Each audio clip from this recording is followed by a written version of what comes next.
আসসালামু আলাইকুম রহমতুল্লাহি ওয়া বারাকাতুহু। আমরা এই মুহূর্তে দাঁড়িয়ে আছি মসজিদে কেবলাতাইন, দুই কেবলাওয়ালা মসজিদ, যে মসজিদের মধ্যে রসুল সাল্লাল্লাহু আলাইহি ওয়াসাল্লাম হিজরতের পরে মদিনাতুল মুনাব্বারা আসার পরে 17 মাসের পরে বনি সালিমা নামক এলাকায় মদিনা থেকে দাওয়াত খাইতে এসেছিলেন।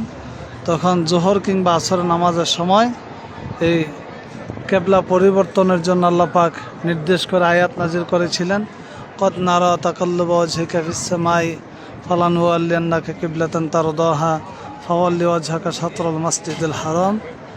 এই আয়াত এই মসজিদে এখানে নাজিল করেছিলেন, অবতীর্ণ করেছিলেন।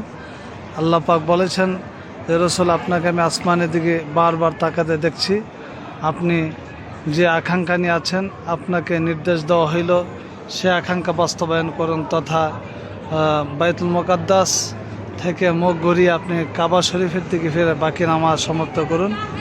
সেদিনই থেকেই আমাদের কেবলা, সকলের কেবলা কাবা শরীফ হয়েছে।